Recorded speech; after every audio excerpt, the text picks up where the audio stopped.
100 घंटे 300 से ज्यादा हमले। तेल अवीव से लेकर हाइफा तक हाहाकार मचा है। ईरान अब जिस वक्त चाहे जहां चाहे इजराइल की हर उस लोकेशन को टारगेट कर रहा है जहां नेतन्याहू की नस दबी हुई है, यानी इजराइल के वो शहर, वो लोकेशन जो उसकी सुरक्षा के लिहाज से बेहद खास मानी जाती हैं। हाइफा की इन तस्वीरों को देखकर इजराइल का दम घुट रहा है। नेतन्याहू के सबसे खास शहर और ठिकाने इस वक्त ईरान की जद में है। कैपिटल तेल अवीव के पास बेन गुरियन इंटरनेशनल एयरपोर्ट, आर्थिक राजधानी हाइफा, दक्षिण में नेगेव का नेवातिम एयरबेस, नेगेव में ही इजराइल का डिमोना परमाणु अड्डा। इजराइल में सबसे नाजुक ठिकानों पर मिसाइल गिरते हुए देखकर नेतन्याहू बहुत ज्यादा दबाव में है। ईरान की मिसाइल जहां मन आता है वहां गिरती है, जहां खामनेई चाहते हैं वो ठिकाना तबाह कर देती है। ईरान की मिसाइलों को रोकने वाला दम अब इजराइल में नजर नहीं आ रहा। 13 जून को इजराइल ने ईरान पर हमला करके वाकई खामनेई को चौंका दिया था। तब ईरान के बड़े बड़े कमांडर ड्रोन हमलों में मारे गए। इजराइल के अटैक में ईरान के कई वैज्ञानिकों की भी जान गई। पूरा ईरान परेशान था कि आखिर हो क्या गया। लेकिन जब ईरान का बदला शुरू हुआ तो 13 जून को ईरान ने इजराइल पर करीब 150 मिसाइलों से हमला किया। 14 जून को ईरान ने 100 मिसाइल दागी और 15 जून को भी इजराइल पर 100 मिसाइलों से हमला किया गया।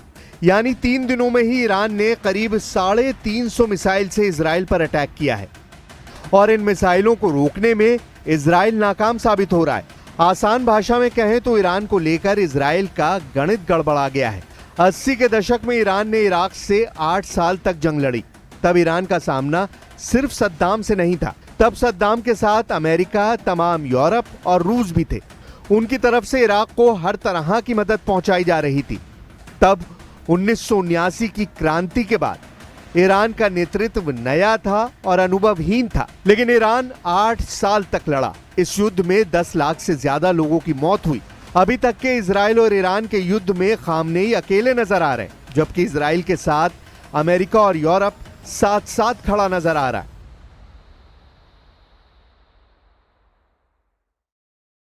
Well, I hope there's going to be a deal. I think it's time for a deal, and we'll see what happens. But sometimes they have to fight it out. But we're going to see what happens. I think there's a good chance there'll be a deal.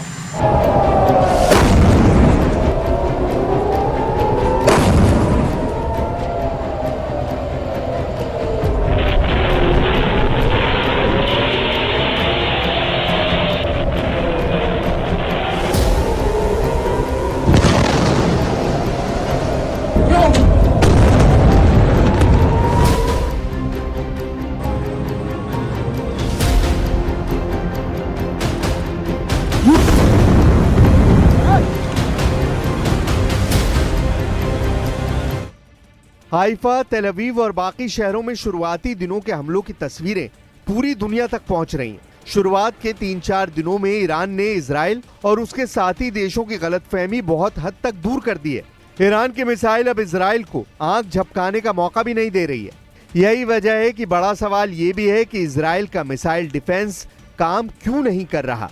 जिस Israel के पास दुनिया का सबसे बेहतरीन air और missile defence है, उसका strike rate Gaza में हमास और हिजबुल्लाह के खिलाफ 90% था, लेकिन ईरान की मिसाइलों के खिलाफ उसका स्ट्राइक रेट 60% भी नहीं रह गया है।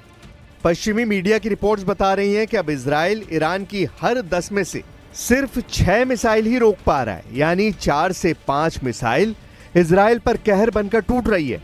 हाइफा और तेल अवीव का हाल देखकर साफ लग रहा है कि इजराइल के पास ईरान के खिलाफ कोई कारगर उपाय नहीं बचा है, क्योंकि जब ईरान की मिसाइल लॉन्च होती है तो वो अपने तय वक्त तेल अवीव या फिर हाइफा में पहुंचकर हमला जरूर करती है।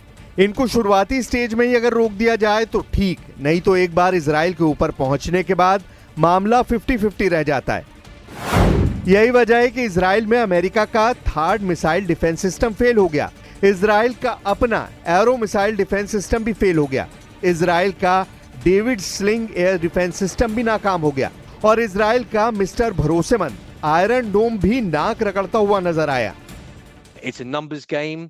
It's how many ballistic missiles the Iranians have got versus how many interceptors the Israelis have got, and the Israelis can push those numbers in their favor by hitting the missile bases in Iran, hitting the launchers when they move out of the bases, etc., and trying to suppress the Iranian offensive capability in Iran, as well as intercept the missiles as they're approaching Israel. Iran के मिसाइलों की आग ने America को भी बेचैन कर दिया है। इसकी तपिश फ्रांस तक फैल रही है और पेरिस से तो ये भी मैसेज तेल अवीव पहुंचा है कि अगर जरूरत होगी तो फ्रांस इजराइल को बचाने भी आगे आएगा और ईरान पर भी हमले को वो तैयार है। वैसे अभी तेल अवीव और हाइफा से इजराइल को बड़े झटके वाली खबर है। हाइफा में ईरान की मिसाइलों ने इजराइल के मिसाइल कारखानों को टारगेट किया है। ये ऐसी फैक्ट्री है जहां iron dome, David sling, spike missile, trophy system, Popeye और पाइथन जैसी मिसाइल बनाई जाती हैं।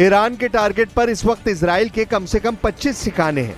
इनमें परमाणु अड्डे भी हैं, इनमें मिलिट्री बेस भी हैं और ऐसे टारगेट्स पर ईरान की मिसाइलों ने लगातार स्ट्राइक की है।